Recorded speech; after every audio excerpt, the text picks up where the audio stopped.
పేరు డాక్టర్ పొంగూరు సింధూర. నేను మాజీ మంత్రివర్యులు నారాయణ గారి పెద్ద కుమార్తెను. ఈరోజు నెల్లూరు నగరంలోని 47వ వార్డులో ఇక్కడ ఇంటింటికి వెళ్ళి ప్రచారం చేయడానికి నేను ఇక్కడ ఉన్న టీడీపీ కార్యకర్తలందరూ కంటిన్యూ చేస్తున్నాం. అయితే మీరందరూ చూస్తున్నారు ఇక్కడ ఉయ్యాల కాలువ అని ఉంది. అయితే అసలు కాలువ అంటున్నారు, కానీ అక్కడ మీకు నీరేమన్నా కనిపిస్తోందా? అంతా చెత్త పేరుకుపోయి ఉంది. ఇక్కడ ఉన్న వాసులందరూ పాపం అసలు చూస్తేనే, ఒక్కసారి నేను ఫస్ట్ టైం విజిట్ చేస్తున్నాను, అసలు చూస్తేనే వీరందరూ ఇక్కడ ఎలా నివసిస్తున్నారు అని భయంగా కూడా ఉంది.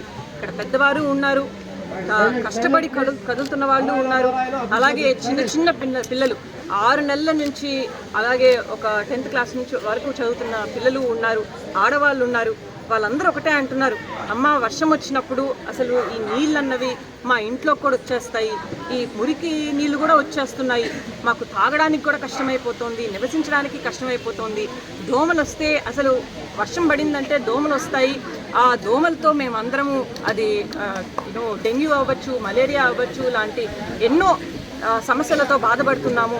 ఇంకా పిల్లలు కూడా పడిపోతున్నారు, ఎప్పుడు వాళ్ళు పడతారో అనేసి భయంతో మేము బయటే కూర్చొని ఉంటున్నాము, పనులు కూడా చేసుకోలేకపోతున్నాము.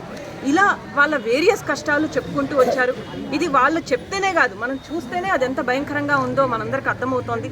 అయితే మేము వాళ్ళని అడిగాము, మరి ఏంటమ్మా ఈ 5 ఏళ్లలో వైఎస్ఆర్సీపీ ప్రభుత్వం ఉంది కదా, మీరు మరి వాళ్ళని అడిగి ఇది క్లోజ్ చేయించుకొని ఉండొచ్చు కదా అన్నాము.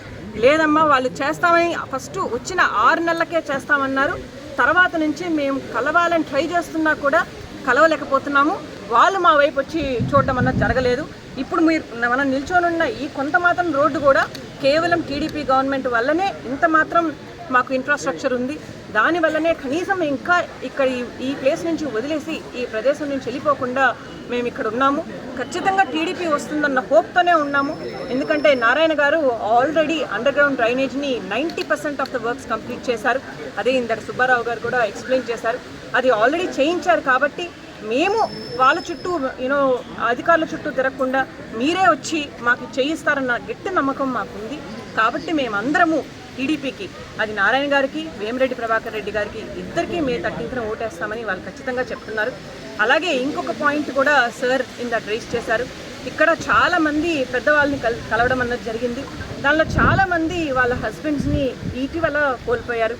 అది 2 ఇయర్స్లోనో 3 ఇయర్స్లోనో లాస్ట్ 4 ఇయర్స్లోనో జరిగింది. అయితే వాళ్ళందరూ పెన్షన్కి ఇంకా వాళ్ళకి పెన్షన్ రావట్లేదు. అదేంటంటే వాళ్ళని ఈ సర్టిఫికేట్ ఆ సర్టిఫికేట్ తీసుకురమ్మని తిప్పించుకుంటున్నారంట. వాళ్ళేమో పాపం ఒక లేడీ అయితే పాపం ఏడ్ చేశారు, పెద్ద ఆవిడ.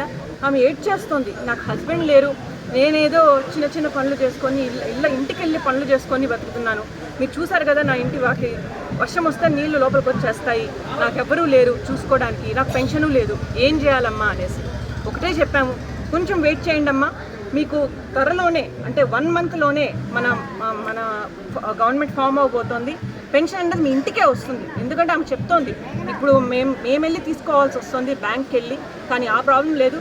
మీకు 3,000 కాదు, పెద్దవాళ్ళకి అయితే 4,000. అలాగే ఎవరైతే ఫిజికలీ హ్యాండిక్యాప్డ్ ఉన్నారో మీరు కానీ కొంచెం మీరు లోపలికి వెళ్ళారు అంటే, ఒక అతను పాపం అసలు ఘోరంగా ఉందండి ఆయన పరిస్థితి. అయితే మాత్రం ఈ suffering from sugar, that is డయాబెటీస్తో సఫర్ అవుతూ తనకి కాల్ అన్నది కంప్లీట్గా కట్ ఆఫ్ అయిపోయింది.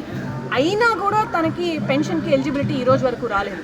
అదేంటంటే నువ్వు హాస్పిటల్కి వెళ్ళి ఈ సర్టిఫికేట్ తెచ్చుకో, లేకపోతే ఈ ఆఫీస్కి వెళ్ళి ఈ సర్టిఫికేట్ తెచ్చుకో అని తిప్పుతున్నారంట. పాపం ఆయన తిరగడానికి కూడా ఆయన ఎలా తిరుగుతారు? కాలు ఉంటేనే కదా తిరుగుతారు. నాకు బండి లేదమ్మా, అట్లా అని నాకు కాలు లేదు, ఏదో చిన్న పనులు చేసుకుంటూ బతుకుతున్నాను, ఆయన వాపోతున్నారు. ఇట్లా కనబడుతోంది అక్కడ వాళ్ళకి దట్ ఫిజికలీ హ్యాండిక్యాప్డ్ అని. అలాంటి వాళ్ళకి కూడా ఇవ్వాల్సిన వాళ్ళకి డబ్బులు ఇవ్వకుండా వేరే వాళ్ళకి ఇవ్వడము, లేకపోతే మనం దోచేయడము ఏంటిది?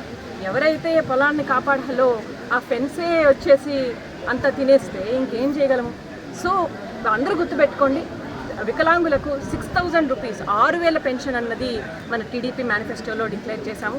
అలాగే వృద్ధులకు 4,000, 3,000 కాదు 4,000 రూపాయలు ఇస్తామని డిక్లేర్ చేస్తున్నాము.